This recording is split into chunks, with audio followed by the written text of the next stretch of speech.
Hello, it's Miss Nicole from the South Fayette and Bridgeville Libraries. I'm here today to give you another author and an activity.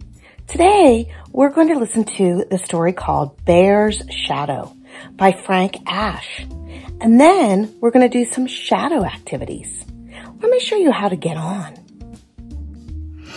Here I am at my computer and I typed in Bear's Shadow, Grandma Annie. A-N-N-I-I''S, Grandma Annie's house.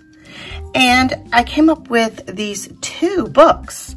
We need to go to the second book where we see Bear's Shadow by Frank Asch.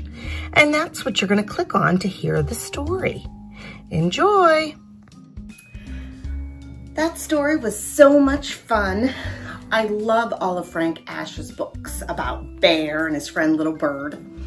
So the first thing I thought we would talk about is making some shadow puppets. You can make shadow puppets by getting out some construction or cardstock paper that's a little bit heavier than regular printer paper.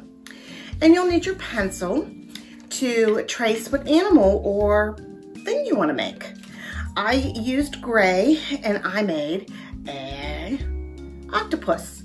And I used my hole punch to make two eyes. You don't have to though. And I taped on this kebab skewer that I found in my kitchen that I might make kebabs with. It's nice and thin. And I'll use it to make some shadow puppets for a story. I also traced a fish, gave him an eyeball with my hole punch.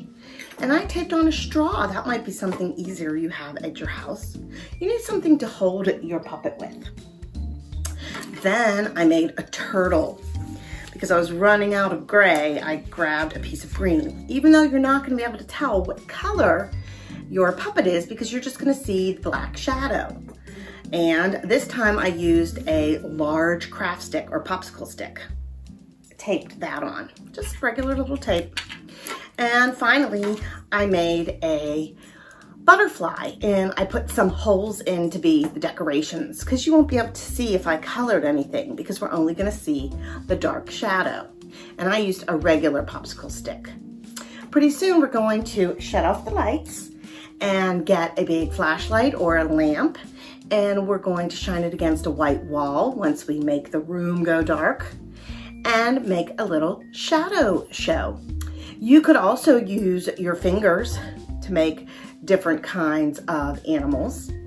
And an even great way to go outside and get some exercise is get a friend or a brother or sister or grandparent and go out in the sunshine and have them trace your shadow with some chalk.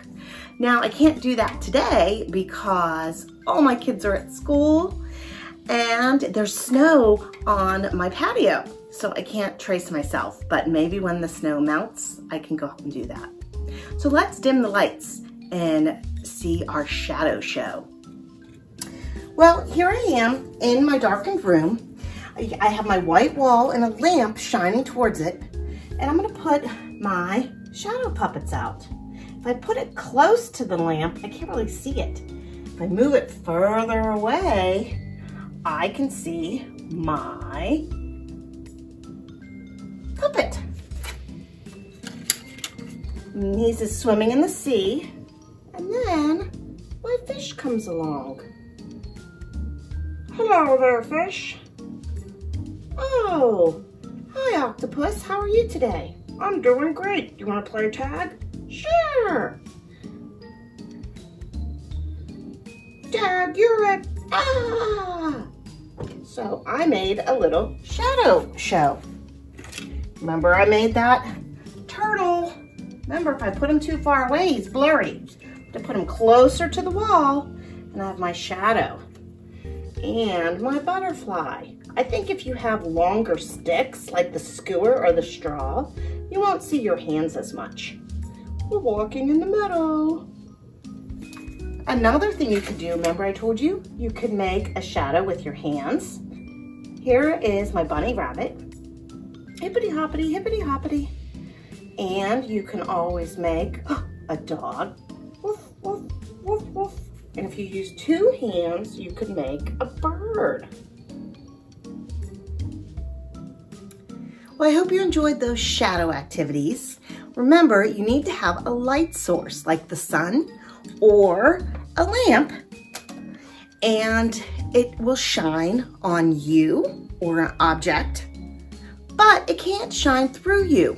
It goes around you or the object, and that's how you get your shadow. So have fun with shadows. Bye-bye.